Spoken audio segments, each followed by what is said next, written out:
Josh, if I came to you right now and said, "Hey, do you want to participate on a song?" and in return, you just, don't have to, you just do it, and you can see the song grow, but you don't have to have your name out there. We're not going to bring up the name. We're going to do this anonymous thing. We'll get you a mask and everything. You be in a music video, but like you're going to go for it. Like, Well, I mean, me personally, I want my face plastered everywhere. and well, it's like not let's everybody do that recall the moment. Dead men don't wear plaid collab. I'll be the only face. I'm in. Yeah, I guess that's a good point. Yeah, it's just a lot of the people who do collaborate are just old time friends. We're musicians outside of this. We've been in bands prior to this. We've made friends along the way. What does a typical release look like for Dead Men Don't Wear Plaid? How long, how far is the planning ahead of the song? How long does it take to write the song? Actually, great question. A lot of these songs, or a fair amount of them, were written during COVID. Actually, it was kind of a little bit of a COVID project that sat dormant for several years. Bumping in the Night, for example, was written probably about 2020. Nice. Wasn't released until December 2023. Fine-tuned and all that, but like the core concept of the song was written pretty early on. So we try to have an abundance of material. It's a lot about playing the algorithm game today, right? And having a consistent schedule. So we focus on releasing content, releasing a new single every 8 to 10 weeks. 8 to 10 weeks. Yep, that's usually the recommended. Yep. So we're already planning our next song mid-August, more than likely. And that's when the shorts game starts, right? Like getting all the shorts ready and yep.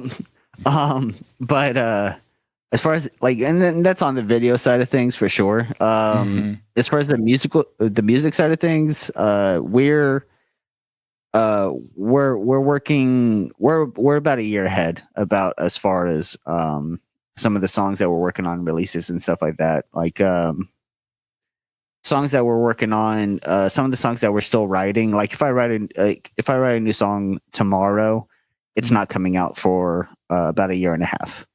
Wow. All right. Well, I mean, at least that gives you enough. That's why it always sounds so professional. You're going back and checking everything twice. Yeah, I'll write it up, and a couple days before we send it off to the distribution and everything like that. That we'll go through and make sure that it's up to par for where that is, because talents change so much over like a year and a half or whatever. So when we know that we're going to release a song, we'll go back and we'll revisit, rewrite if we have to, remix and all that good stuff. But yeah, no, there's a lot of time that goes into each one of these songs.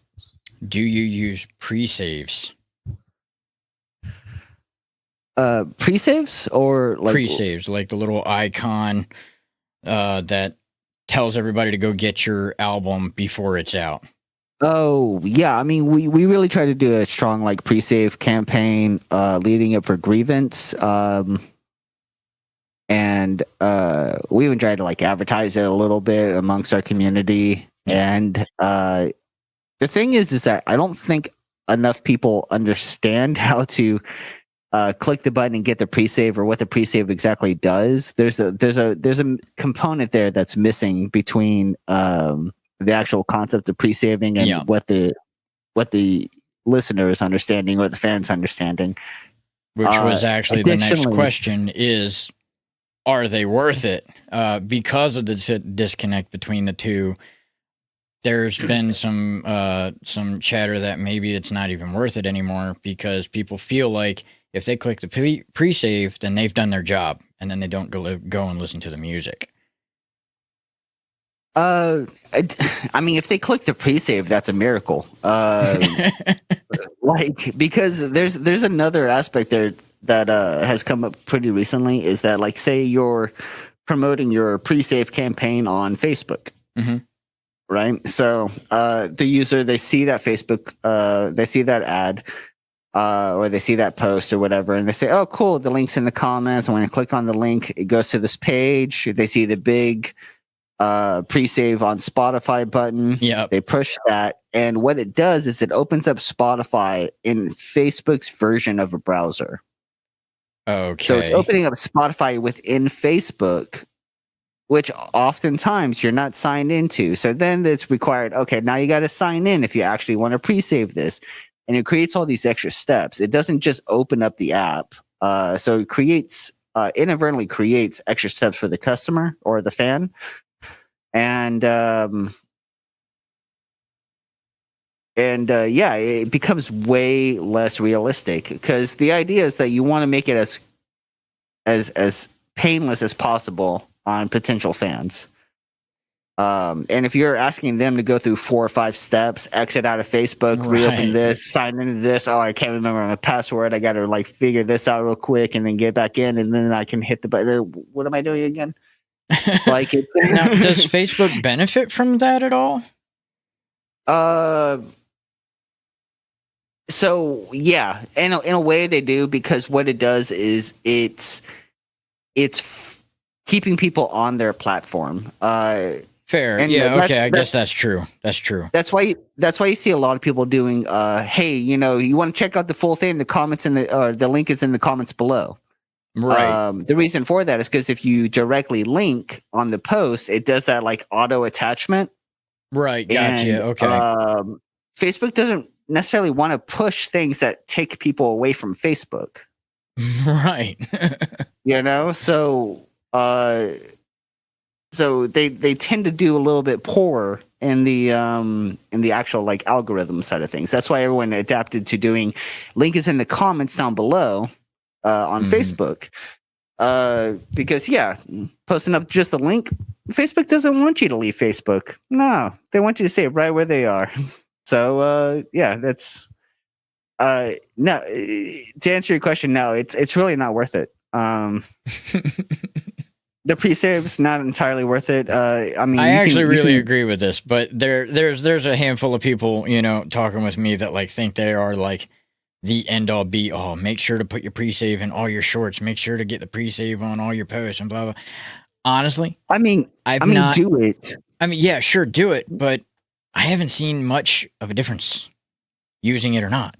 You know? Yeah, I mean, like, do it because it's available, but like, don't expect the world out of it at this point. Like, yeah, and this is actually a rather recent change in things, because that redirect was not the same. That like it was different a few years ago.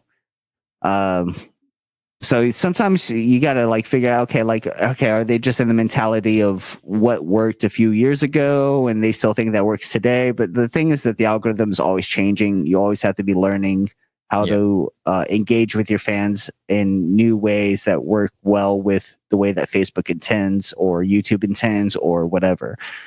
And anybody who claims that they're a master of social marketing and everything like that, they really got to make sure that they're learning constantly, because things move so fast. Very fast. I mean, we are in a digital age after all. Everything is rushing. I mean, like anything that would have taken you a month before is a couple of days. Thanks for watching this clip of Recall the Podcast. Brand new episodes every month and original music a few times a year. Find full episodes of the podcast and more only on the Recall the Moment channel.